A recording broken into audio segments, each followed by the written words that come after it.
சென்னை தீவுத்திடல் சுற்றுலா பொருட்காட்சி போனீங்கன்னா உள்ளே வந்து தாஜ்மஹாலுக்கு பின்னாடி என்ட்ரன்ஸில் இந்த மாதிரி வண்டுகள் இருக்கும், இன்செக்ட்ஸ். ஸோ இந்த இன்செக்ட்ஸ்லாம் பார்த்தீங்கன்னா ஒரு மிஷினில் வச்சு உங்களுக்கு வந்து அது ஆடுற மாதிரி, விங்ஸ் ஆட்டுற மாதிரி, பக்ஸ் அந்த பூச்சி வண்டு வந்து ஆடுற மாதிரி, ஒரு டைனோசர் இந்த எஃபெக்டில் இருக்கும்.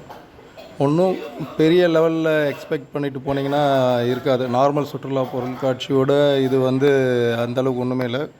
கொடுக்குற காசுக்கு ஒர்த்தானா ஒர்த் இல்லை. என்ட்ரன்ஸ் 80 ருபீஸ், உள்ளே உங்களுக்கு வாங்குகிற அப்பளம் முதல் கொண்டு அப்பளம் 80 ருபீஸ், எல்லா ரைடு ஸ்டார்டிங் 100 ருபீஸ். மினிமம் ஸ்டார்டிங்கே வந்து டீ காஃபி 25-30 ருபீஸ். பார்க்குறதுக்கு டைமும் இருக்காது. நம்ம நார்மல் சுற்றுலா பொருட்காட்சி போனோன்னா மினிமம் வந்து உள்ளே போயிட்டு வெளியே வர்றதுக்கே நமக்கு வந்து ஒரு 2 hours 3 hours ஆகும்.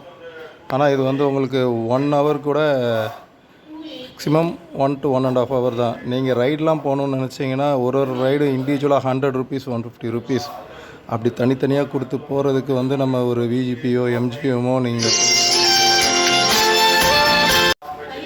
ஸோ ஓவரால் அந்தளவுக்கு இந்த எக்ஸிபிஷன் இல்லை.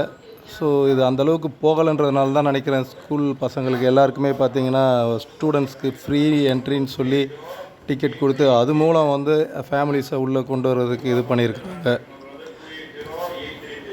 போய் பாருங்கள், அந்தளவுக்கு விசேஷமாக இருக்குதுன்னு இந்த பொருட்காட்சி சொல்ல முடியாது.